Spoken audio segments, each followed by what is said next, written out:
पढ़ेंगे। कल हमने इगन वैल्यूज और इगन वेक्टर्स के बारे में क्लास ली थी। अब वहाँ पे हमने जाना था कि इगन वैल्यू और इगन वेक्टर्स के बारे में इनकी जो वैल्यूज हैं वो कैसे निकालते हैं। ओके, आज अपन इगन वैल्यूज जो है वो एक एग्जाम्पल के थ्रू समझेंगे।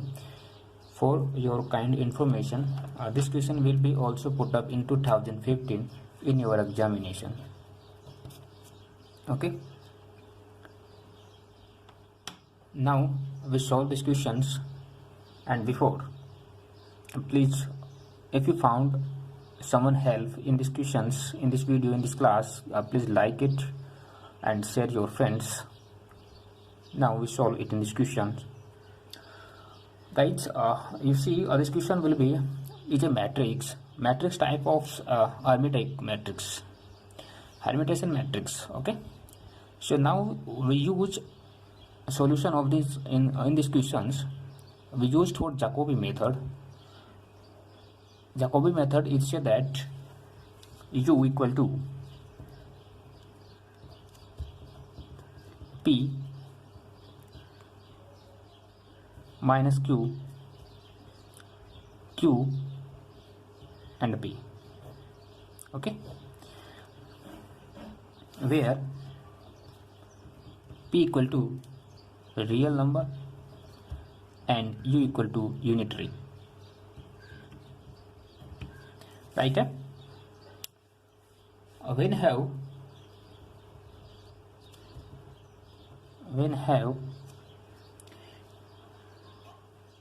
any hablet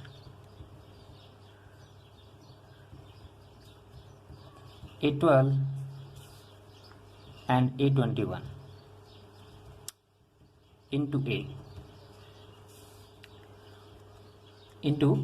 A here P, Q are given Q equal to K, P, and P equal to 1 upon 1 plus mod of K square under root. Okay, हमें P, Q की values निकालनी है इस question में। हमें P की value निकालनी है और Q की वैल्यू निकालनी है कुछ इस तरीके से। ओके, सबसे पहले हमें K की वैल्यू निकालनी पड़ेगी। तो आप जानते हैं K का क्या फार्मूला होता है। जब हमने क्वेश्चंस को पढ़ा था तो हमने K का फार्मूला निकाला था 1/2b into d minus a plus minus under root d minus a की होल स्क्वायर प्लस 4ac। ये हमने K का फार्मूला पढ़ा था। राइट है। A, B, C और D ये क्या होते हैं? जैसे ये वाली मैट्रिक्स है A, B, C और D, तो ये वैल्यू जो है अपने पास यहाँ पे होंगे। ओके, अगर ये वाली मैट्रिक्स ये वाला फार्मूला हम इस वाली मैट्रिक्स के लिए अप्लाई करेंगे तो हम इसको किस तरीके से लिखेंगे? K इक्वल टू 1/2 A12, यानी B की वैल्यू यहाँ पे क्या होगी? A12 होगी। इस मैट्रिक्स को अगर अपन देखें तो A11, A12, A13, A21, A22, A23, A31, A32, A33, कुछ इस तरीके की मैट्रिक्स है ये, इसलिए इसको हर्मिटेशन मैट्रिक्स बोला गया था। तो यहाँ से B की वैल्यू आप देखेंगे, एक बार अपन इस फॉर्मूले को पुट अप करते हैं। D क्या है यहाँ पे? A22 minus A11 plus minus under root A22 minus A11 की whole square plus 4 A11 into A21। ठीक है, ये वाला फार्मूला हमने इस फार्मूले की सहायता से हमने हर्मिटेशन मैट्रिक्स के लिए पुटअप किया है। हर्मिटेशन मैट्रिक्स आप ध्यान में रखेंगे, अब यहाँ पे सिर्फ इतना ही काम कर रहे हैं। ओके, तो D, A, B समझ गए होंगे। अब यहाँ पे ये A है, ये B है, ये वाली वैल्यू C होगी, कहीं पे ये वाली वैल्यू D होगी। ओके, तो यहाँ से हमने फार्मूला पुटअप किया। ओके, अब इनकी वैल्यूज रखेंगे हम इस वाले फॉर्मूले से। 1/2 A12 की वैल्यू क्या है? A12 की -4 आयोटा, तो -4 iota into A22 minus A11, तो A22 की वैल्यू क्या है? ये A22 की वैल्यू 2 है और इसमें से 2 घटाएंगे तो कितना आएगा? 0। मैंने 0 लिखा प्लस अंडर रूट, सेम है 0 की स्क्वायर प्लस 4 इंटू A11 की वैल्यू 2 है और ये 22 की वैल्यू 4 आयोटा है। समझ रहे हैं? इसको सोल्व करेंगे थोड़ा सा, तो यहाँ से आएगा आपके पास -1/4, 4 दूनी 8 आयोटा इंटू 4 दूनी 8 और 8 चौक 32, राइट है। या फिर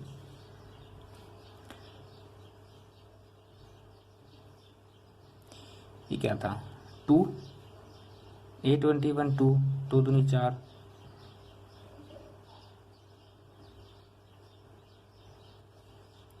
AC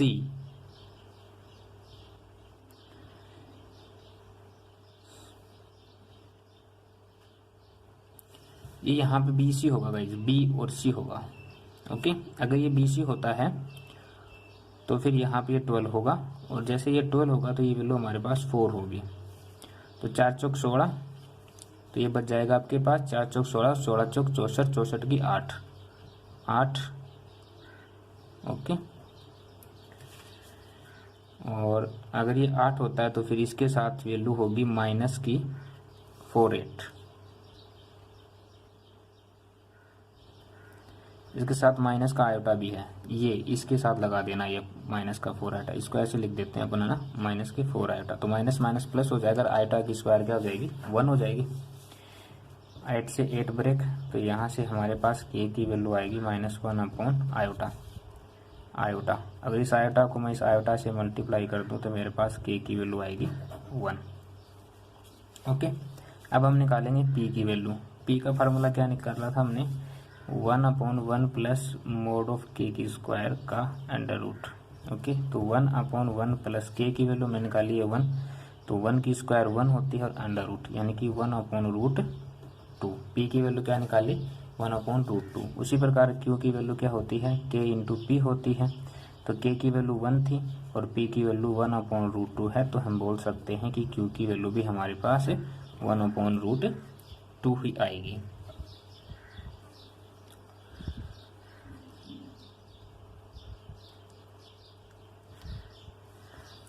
लेकिन हम इसको किस तरीके से लिखेंगे, आयटा/√2। अगर मैं 1 की वैल्यू आयटा, क्योंकि आयटा की वैल्यू क्या होती है 1, तो इसको क्यों की वैल्यू मैं ये वाली काम में लेने वाला हूँ।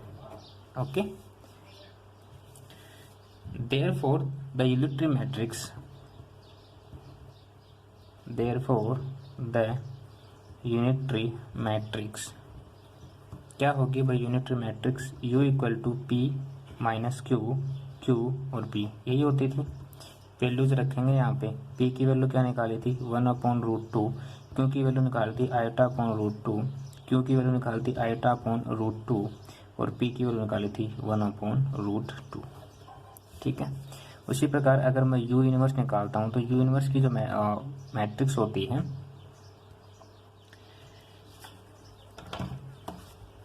एक चीज़ यहाँ पे ध्यान रखना, मैंने आपको पहले, मैं खुद कंफ्यूजन हो गया उसमें, है ना, उसके लिए सॉरी गाइज। एक्चुअल में क्या है कि ये जो यू की है ना, ये देखो मैंने लगाया भी है यहाँ पे, दिख नहीं रहा मुझे। ओके, तो यहाँ पे ये लगेगा। अब यहाँ पे यूनिटरी मैट्रिक्स अगर हम इसका इनवर्स निकालते हैं तो क्या होगा, ये जो बार लगा है ये इस पर से हट जाएगा और हम इसको इस तरीके से डिनोट कर देंगे। जब ये इस पर से बार हटेगा ना तो ये वाला इस तरीके से हो जाएगा, यहाँ पर फिर माइनस लगेगा। तो आयटा/√2 या आयटा/√2 माइनस और माइनस आयटा/√2 और 1/√2, ये हमारे पास u की और u इनवर्स की वैल्यू आ गई है। अब हम क्या करने वाले हैं, now the first rotation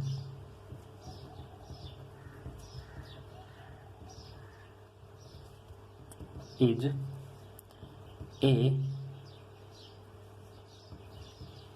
u inverse AU।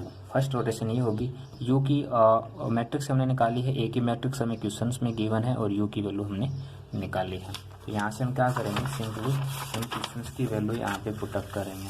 Okay, सबसे पहले मैं u की वैल्यू रखता हूँ, है ना, 1/√2 माइनस आयटा/√2 0 0 और फिर ये हो जाएगी आयोटा अपॉन √2 1/√2 और ये 0 यहाँ है। ओके, थर्ड A31 की वैल्यू होगी 0 0 और 1।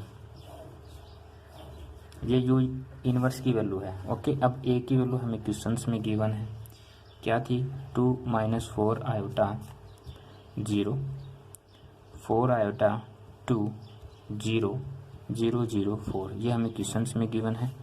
फिर हमने U की वैल्यू निकाली थी। U की क्या वैल्यू है हमारे पास 1/√2 iota upon √2 0 iota upon √2 1/√2 0 0 0 1। Okay, ये तीनों मैट्रिक्स हमने लिख दी। यहाँ पे मैं क्या कर रहा हूँ, इसका सॉल्यूशन करेंगे तो इसको मैं ऐसा कैसा रख रहा हूँ 1/√2 माइनस 0 आयोटा अपॉन √2 1/√2 0 0 0 1। अब इसका सॉल्यूशन करते हैं इन दोनों का। अब सॉल्यूशन आपको पता होगा कैसे करते हैं। ये वाला जो फंक्शन है इसको इसके साथ, फिर इसको इसके साथ, फिर इसको इसके साथ, इसको इसके साथ प्लस इसको इसके साथ प्लस इसको इसके साथ, फिर जो हमारे पास एक वैल्यू आएगी उसको हम यहाँ कहीं पे लिखेंगे।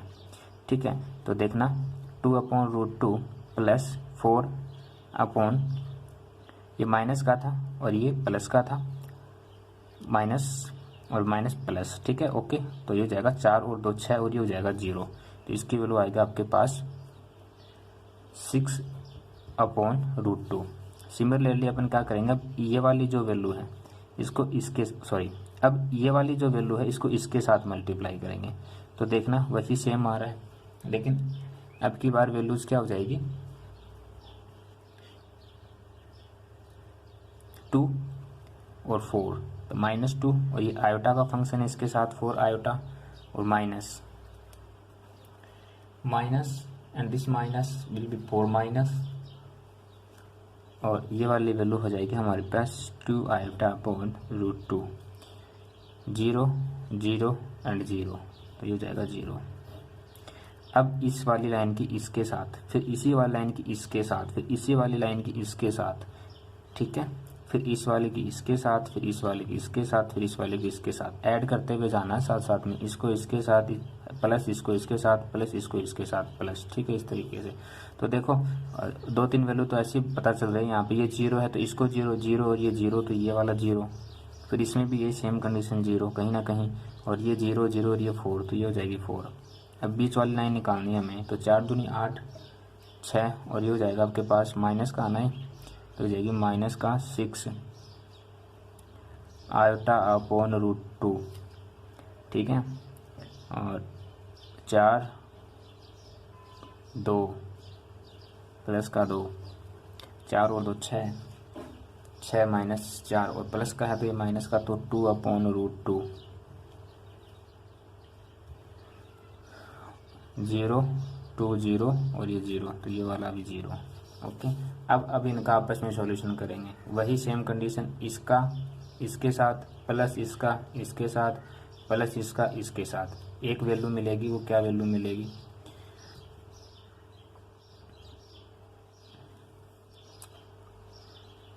2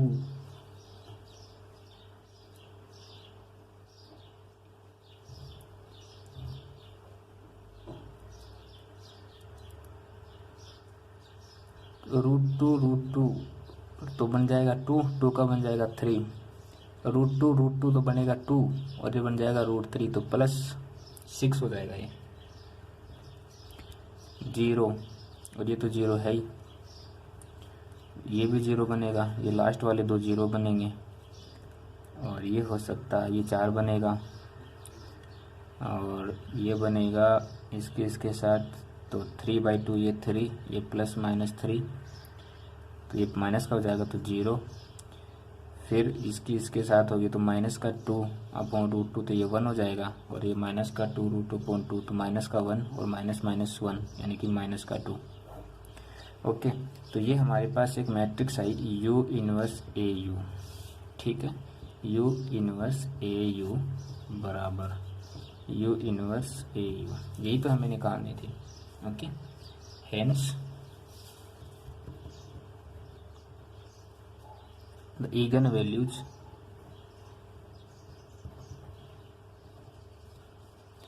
are 6 - 2 and 4 of matrix A. ठीक है, आई होप सो कि आपको पसंद आया होगा, समझ भी आया होगा। पसंद तो बात की बात है, पहली बात है समझ आने की, है ना। अगर आपको मैट्रिक्स को मल्टीप्लाई करने में दिक्कत आती है तो मैं एक बार फिर से बता देता हूँ। जैसे इस वाले फंक्शन को उठाया 2 को और इसके साथ मल्टीप्लाई करेंगे, फिर प्लस करेंगे, इसको उठाएंगे इसके साथ करेंगे, प्लस करेंगे, इसको उठाएंगे इसके साथ करेंगे। ठीक है, जो भी वैल्यू हमें मिलेगी जोड़ बाकी करने के बाद तो हमें ये वाली वैल्यू मिली। ठीक है, उसी प्रकार अब नेक्स्ट लाइन में जाएंगे तो इस वाले का इसके साथ, इस वाले का इसके साथ, इसका इसके साथ, इसका इसके साथ जोड़ बाकी करने के बाद में हमें ये वाली वैल्यू मिली। तीसरी बार हम क्या करेंगे, इसका इसके साथ, इसका इसके साथ, इसके साथ और फिर ये वाली वैल्यू मिलेगी। ठीक है, तो आप ये करके भी बता सकते हो, कोई दिक्कत नहीं उसमें। मैंने सीधा लिख दिया। किया जाता है लार्जेस्ट और डोमिनेट ईगन वैल्यूज को फाइंड आउट करने में। ईगन वैल्यूज और ईगन वेक्टर्स को पता करने में हम पावर मेथड का जो है वो प्रयोग करते हैं। लेकिन ये वेजिबल कब होगा, ये पॉसिबल कब होगा? ये पॉसिबल तब होगा पावर मेथड में जब हमारी जो मैट्रिक्स है, जो हमें कोई भी मैट्रिक्स गिवन होती है जिसकी हमें ईगन वैल्यूज और ईगन वेक्टर्स बताने होते हैं, अगर वो उसमें जो ईगन वैल्यूज हैं वो रियल हैं। अगर ईगन वैल्यूज रियल हैं तो we use to power method. Okay guys, so guys इसके लिए हम क्या करेंगे, पहली चीज़ तो ये है कि आपको बताना है कि हम पावर मेथड जो है वो क्यों यूज में लेते हैं। तो इसके लिए आप 2-3 लाइनें जो हैं वो आप बता सकते हैं। Power method is use to find the largest और dominate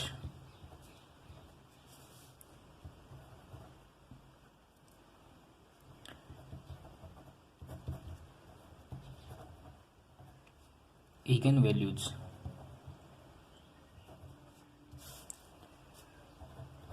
of a given matrix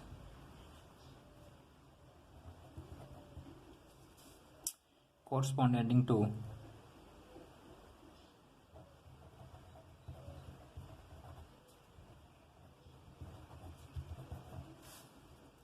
eigenvector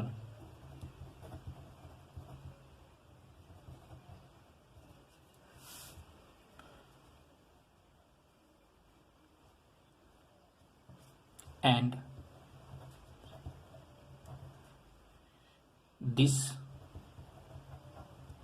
process is applicable if eigenvalues are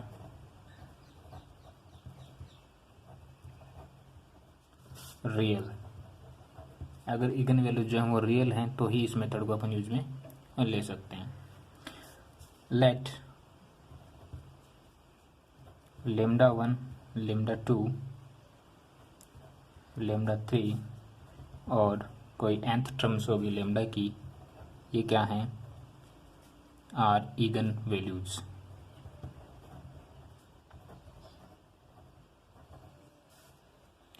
of n by n matrix. n by n matrix का मतलब 2 by 2 की हो सकती है, 3 by 3 की हो सकती है, 4 by 4 की हो सकती है। समझ रहे ना, इस तरीके से एक मैट्रिक्स जो वो आपके पास हो सकती है, लेकिन n by n की होनी चाहिए। और row and columns are equal होने चाहिए, कहने का मतलब। ठीक है, and corresponding to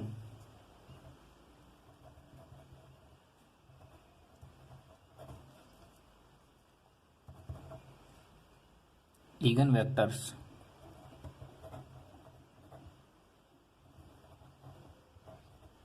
are x1, x2, x3 और एक टर्म्स होगी xn respectively.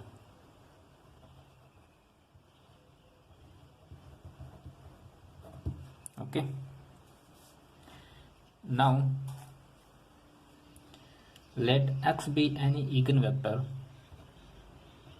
Let x be any eigenvector, then x can be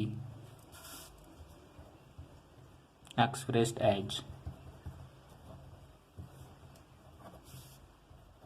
किस तरीके से अपन लिख सकते हैं इसको, x equal to alpha 1 x1 plus alpha 2 x2 plus alpha 3 x3 plus एक nth टर्म होगी अल्फा n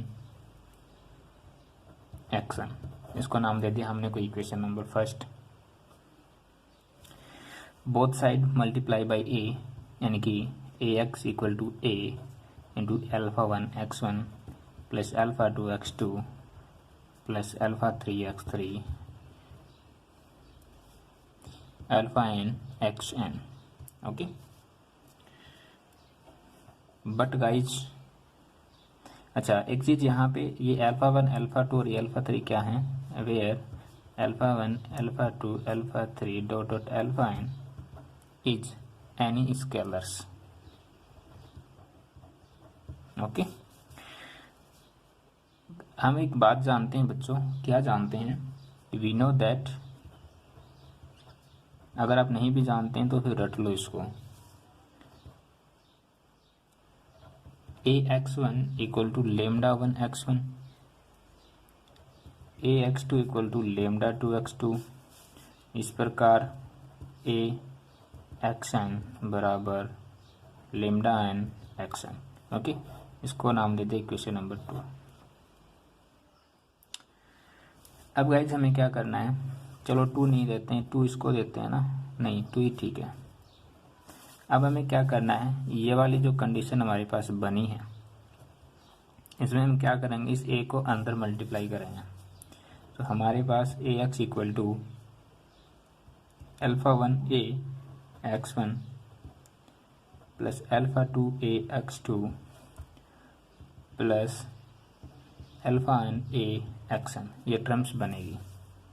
ये टर्म्स कैसे बनी है, ये वाली जो टर्म्स है इसमें ये जो a था, इस a को अंदर मल्टीप्लाई करने पे। ओके, अब गाइज इक्वेशन नंबर 2 से हम क्या कर सकते हैं कि जैसे ये ax1 है ना, तो ax1 बराबर क्या है, दिस फंक्शन, उसी प्रकार ax2 दिस फंक्शन होगा, ax3 होता तो वहाँ पर भी कोई फंक्शन होता क्या, होते ही है ना, तो एक कोई ना कोई एक nth टर्म्स होगी जिसको अपन इस तरीके से लिख सकते हैं ना। तो इक्वेशन 2 को अगर अपन यहाँ पे यूज में लेते हैं तो हमारे पास ax की वैल्यू क्या आएगी, alpha 1 lambda 1 x1 plus alpha 2 lambda 2 x2, और इस प्रकार से हमारे पास alpha n lambda n xn कोई टर्म्स होगी। ओके, ये वाले टर्म्स हमारे पास होगी। ऐसा कैसे हुआ, ऐसा हमने किया है इक्वेशन नंबर 2 की हेल्प से। ओके, अब हम क्या करेंगे, यहाँ से हम पूरी इक्वेशन में से अल्फा 1 जो है वो कॉमन लेंगे, हमारे पास क्या फंक्शन बचेगा, लेमडा 1 x1 प्लस यहाँ से अल्फा 2 बाहर, लेमडा 2, अच्छा हमने क्या बाहर ले लिया, लेमडा 1 ले लिया। आपको क्या करना है, लेमडा 1 बाहर लेना आपको। ओके, लेमडा 1, तो यहाँ पर आपके पास अल्फा 1 बचेगा, यहाँ पे मैंने लेमडा 1 और ये x2, ठीक है। इस प्रकार से हमारे पास n टर्म्स होगी, lambda n upon lambda 1 xn। Okay, ये हमारी वैल्यू आई है ax के लिए। अगर मैं इसका स्क्वायर कर देता हूँ तो मेरे पास क्या वैल्यू आएगी, मेरे पास जो वैल्यू है वो ये आएगी, alpha 1 x1 plus alpha 2 lambda 1 lambda 2 की square x2 plus alpha n lambda n upon lambda 1 की स्क्वायर xn। कुछ नहीं किया, हमने स्क्वायर किया है। ओके, अब देखिए ये वाली प्रक्रिया जो है, जैसे यहाँ पर हमने क्या किया, लेमडा 1 को बाहर लिया था इस वाले में। अगर आगे चलता मैं तो एक कंडीशन मेरे पास बनती, वो बनती अदर फंक्शन के लिए, यानी लेमडा 2 के लिए भी हमें यही प्रोसेस करना था, फिर लेमडा 3 के लिए भी। इस प्रकार से nth टर्म्स तक हमें करना पड़ता। ओके, लेकिन अगर हम यहाँ पे ऐसा कर दें कि हम किसी एक फंक्शन के बारे में इस चीज़ को वेरीफाई कर दें, इगन वैल्यूज जो है वो अगर अपन निकाल दें किसी एक फंक्शन के लिए, तो जाहिर सी बात है सभी फंक्शन के लिए सेम तरीका वही होने वाला है ना। फिलहाल हम बात करें इसके प्रोसेस की। जब हमें वैल्यूज निकालनी पड़ेंगी तो हमें फिर वो करना ही पड़ेगा। ओके, तो देखिए मैंने यहाँ पे लेमडा 1 जो है वो बाहर लिया था। मैं सिर्फ इस फंक्शन के बारे में आपको बता रहा हूँ वेरीफाई करना। तो मैंने यहाँ पे इसको बाहर लिया, फिर इसका स्क्वायर कर दिया एक बार। ओके, पूरी इक्वेशन का। इस प्रकार से बच्चों होगा क्या कि ये जो प्रोसेस है ये चलता रहेगा किसी न किसी n टर्म्स तक। ठीक है, मैंने माना कि मेरे पास कोई एक nवीं टर्म्स होगी, सभी फंक्शन के लिए कोई ना कोई m जो है टर्म्स होने वाली है। तो वो क्या टर्म्स होगी, e की पावर k x बराबर की power k lambda 1 x1 plus alpha 2 into, ये क्या कर दिया हमने, यहाँ पे ये 2 होगा, ये 1 होगा, लेमडा 2 अपॉन लेमडा 1 की स्क्वायर नहीं k x2, और इस प्रकार से हमारे पास एक कंडीशन बनेगी।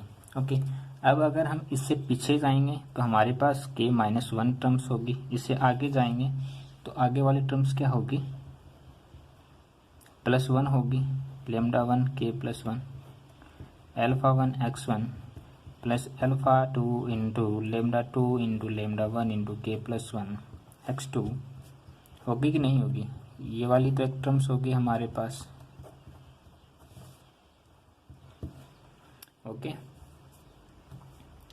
guys, this equation will be 3 and this equation will be 4. The number of coding in this equation, I hope so कि यहाँ तक आपको समझ आया होगा, because I am changing the my page. एक बार मैं वापस से रिपीट कर देता हूँ थोड़ा सा ना। इस वाली इक्वेशन से हमने क्या किया, ये एक बार के लिए थी, इस प्रकार ये 2 बार के लिए होगी, फिर कोई 3 होगी, फिर कोई 4th होगी, इसी प्रकार कोई nth टर्म्स होगी, जिसको मैंने यहाँ पे k से डिनोट किया है। k मैंने इसलिए डिनोट किया है क्योंकि कहीं ना कहीं मैं n जो टर्म्स है उसको काम में ले चुका हूँ, इसलिए। तो इससे पहले क्या होगा, k-1 होगा, और इसके बाद वाली टर्म्स क्या होगी, ये वाली टर्म्स होगी। इसको हमने नाम दिया इक्वेशन नंबर 3 और इसको नाम दिया इक्वेशन नंबर 4। ओके, अब यहाँ से अपन क्या करने वाले हैं, इनकी वैल्यू निकालेंगे, लेमडा 1 की पावर k और लेमडा 1 की power k+1। Okay guys, equation number 3 और इक्वेशन नंबर 4 जो है, अगर मैं उसकी राइट हैंड साइड को लिखता हूँ, ये हमारी इक्वेशन नंबर 3 है, ये 4 है, इसके अगर मैं राइट हैंड साइड को लेता हूँ RHS को, तो उसको मैं किस तरीके से लिख सकता हूँ, राइट हैंड साइड से लेमडा 1 की power k alpha 1 x1 and lambda 1 की power k+1 alpha 1 x1। Okay, as k tends to infinite, अगर हम लिमिट्स को क्या कर दें, इंफानाइट्स ले लें। क्यों, क्योंकि ये तो अनंत तक जाएगा। बेजाय सी बात है, हमारे पास k की कोई वैल्यू थोड़ी ना कि 1 ही होगी, 2 ही होगी, कुछ भी हो सकती है, हमें पता नहीं है, इसलिए हम इंफानाइट तक जाएंगे। देन हम यहाँ से इसको क्या लिख सकते हैं कि a की पावर k इंटू एक्स बराबर लेमडा 1 की power k alpha 1 x1 and a की पावर k+1 इंटू एक्स बराबर लेमडा 1 की पावर k+1 एल्फा 1 x1। अब ये कैसे लिखा हमने, इक्वेशन नंबर 2 की हेल्प से लिखा है। किसकी हेल्प से लिखा, इक्वेशन नंबर 2, जो हमारी इक्वेशन नंबर 2 है उसके रेस्पेक्ट में हमने इन चीज़ों को इस तरीके से लिख सकते हैं। यहाँ से गाइज अगर मैं लेमडा 1 की बात करता हूँ तो मेरे पास आएगा लेमडा k+1 अपॉन लेमडा की पावर k। ओके, और अगर मैं इस पर लिमिट्स की अगर मैं बात करता हूँ तो लिमिट्स k टेंस टू अगर इन्फाइनाइट ले ली जाए तो मेरे पास फंक्शन क्या बचेगा, a की power k plus 1 into x upon a की पावर k इंटू एक्स। यहाँ पे मैं एक शब्द लिख रहा हूँ r, ठीक है, r वेयर r is equal to 1 2 3 infinite तक जाएगी, कोई भी वैल्यू हो सकती है, इन्फाइनाइट नहीं n टर्म्स तक जाएगी। ओके, n भी टर्म्स होगी। ये जो r हमने यहाँ पे काम में लिया, ये आपको डायरेक्शन बताने के लिए कि भाई लेमडा 1 क्या होगा, लेमडा 2 क्या होगा, लेमडा 3 क्या होगा, है ना, इगन वैल्यूज को बताने के लिए हमने इस चीज़ को डिनोट किया है। तो मोटा मोटा ये है कि हमारे पास जो फार्मूला था वो हमने यहाँ पे पुट कर लिया है। तो पावर मेथड जो है वो इस तरीके से हम यूज में लेते हुए इगन वैल्यूज और इगन वेक्टर्स जो है वो बताने वाले हैं। ओके, इसके अलावा गाइज जो पावर मेथड जो है वो इगन वैल्यूज और इगन वेक्टर्स को फॉलो करता है। कब? जब इगन वैल्यूज जो हैं वो रियल होती हैं तब। ओके, सो गाइज आज के लिए इतना ही, अब मिलते हैं नेक्स्ट क्लास में। पावर मेथड पर बेस्ड एक बहुत ही इम्पोर्टेंट एग्जाम्पल जो हाल फिलहाल ही के एग्जाम में आपसे पूछा गया है, रिपीटेशन होता है, होता रहेगा, तो बस उसी पर बेस्ड एक एग्जाम्पल अपन जो वो लेकर के आने वाले हैं क्लास 7th में। तब तक अपना ख्याल रखिए, हंसते रहिए, मुस्कुराते रहिए। लॉकडाउन चल रहा है तो अपने घरों में रहें, सुरक्षित रहें, आसपास अपनी सफाई रखें, दूसरों का भी ख्याल रखें, पेरेंट्स के साथ अपना टाइम ज़रूर व्यतीत करें, क्योंकि फ़िलहाल जो समय चल रहा है उसमें स्टूडेंट्स लाइफ में एक प्रॉब्लम होती है, वो होती है डिमोटिवेशन की, कि पता नहीं अब क्या होगा, पता नहीं अब क्या होगा, और वो प्रॉपरली जो है वो अपना टाइम नहीं दे पाता है स्टडी को। तो आप सभी से रिक्वेस्ट है कि आप अपने स्टडी को प्रॉपरली टाइम दें, सब कुछ ठीक होगा, सब कुछ ठीक होगा। थैंक यू सो मच दोस्तों, मिलते हैं नेक्स्ट क्लास में।